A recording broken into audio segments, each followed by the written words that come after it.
what's an advice that you would give to leaders who take their health for granted?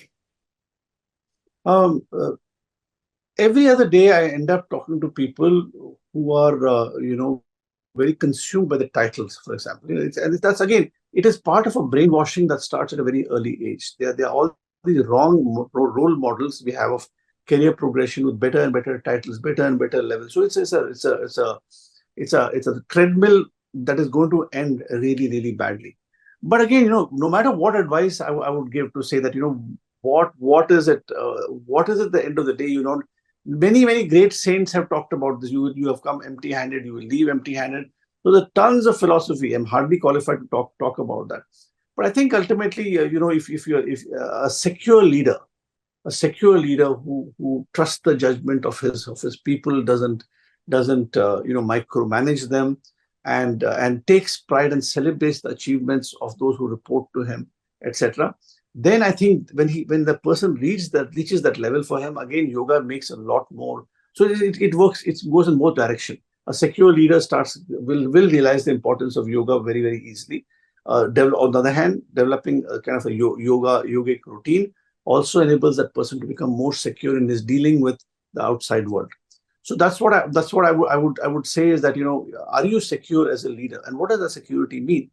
Are you really hunting for endless career progression? Is the money that you're going to make never enough? What is it that is keeping you restless?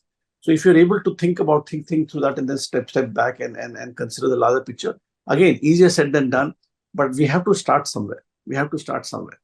And I've seen this, by the way, at a certain age in many leaders. They suddenly start talking about their social purpose. Let me give back to society. Let me give back to society. But and again, one of the things about going to spiritual studies is they say this is how life should be lived. And invariably, who are those people who are doing studies? The vast majority of them tend to be people who passed their working life. So they missed it. Okay, now they want to lecture to everybody else as how they should be living.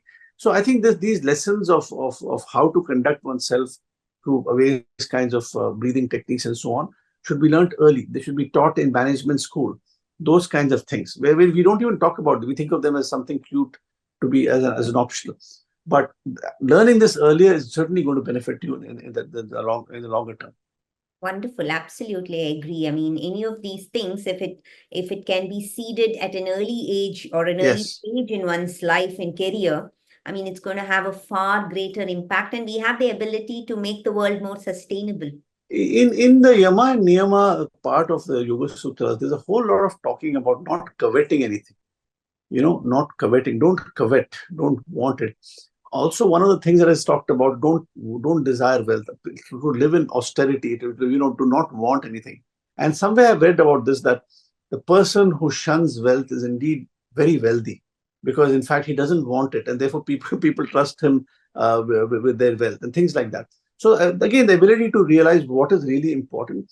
Unfortunately, that journey is unique and personal to everybody, right? But again, the person who reads a lot and develop a sense of security in the way he conducts himself, sure of himself, can easily understand this and follow up very. But unfortunately, I think very honestly, we have seen many times that being very macho, very tough, like a gorilla kind of thing. I'm the greatest, etc., and using a lot of cliched high, management terminology to berate the people sometimes, or be very, very tough. You see people saying, companies saying we value our people, etc., etc.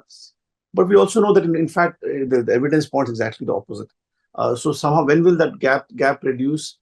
I really don't know. But again, a secure leader treats his people with a great deal of compassion, and gives them credit for many things. So developing that mindset is automatically going to feed back into a yogic lifestyle, so to say.